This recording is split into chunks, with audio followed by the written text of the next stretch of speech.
السلام عليكم. السلام. كيف tahay fiicantahay ما شاء الله. miyaad aaminsan tahay in 14 February uu yahay maalinta jacaylka adduunka?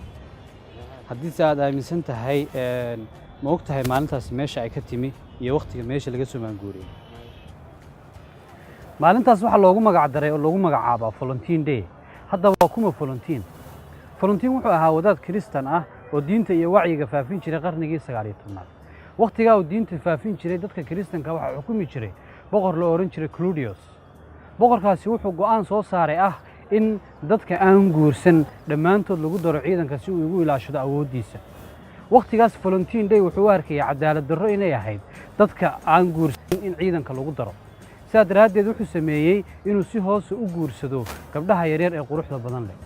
markii ay shaacday oo arrintiisii ay kor u kacday oo la ogaaday inay arrintaasi jirto ayaa boqorku wuxuu go'aan soo saaray in la dilo Valentine. sidii ayaana lagu dilay. haddaba maalinta loo bixiyey maalinta jacaylka adduunka ayaa ahayd xaflad jaahiliyadii ay dadka Christmaska xusi jireen, taas oo loogu xidhiidhinayo dilkii ninka Valentine la odhan jiray oo ku beegnayd 14 bishii February ee 270 Nabi Ciise dabadii. Valentine hadda wuxuu ku aasan yahay kaniisadda Brodex loo yaqaano ay ku taalla magaalada Roma.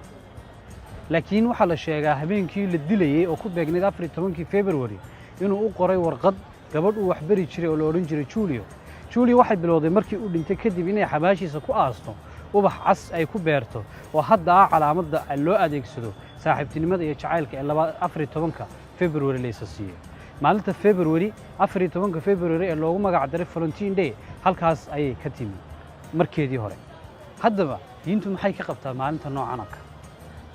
Nabigu sallallahu alayhi wasallam wuxuu yiri waxaad raaci doontaan kuwii idinka horreeyay wadadoodii idinkoo u maraya taako iyo dhudhun ilaa aad ka galeysay ilaa haddii ay galaan god mascagalay waad dabageli doontaan. saxaabadu waxay weydiiyeen nebiyow dadka aan sheegaysaa soo ma aha Kristanka iyo dadka Yuhuudda? nebigu wuxuu ku yidhi haa. haddaba culimmada islaamka dhammaantood waxay isku waafaqsan yihiin in ay maalintani tahay maalin xaaraana oo dhammaan ummadda muslimka ay ka xaaraan tahay inay xusaan, inay hadiyada isu geeyaan iyo inay maalinta xaflado gaara qabsadaan ay ku xusayaan maalinta noocan ah.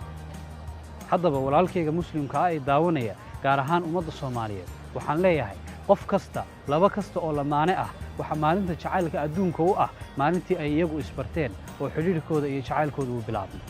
haddii aad xasuusato maalintii aad adiga lamaanahaagu isbarateen maalintaas ay idin maalinta jacaylka adduunka, laakiin aynu ku digtoonaano inaynu xusno maalinta noocan ah. waad mahadsantihiin.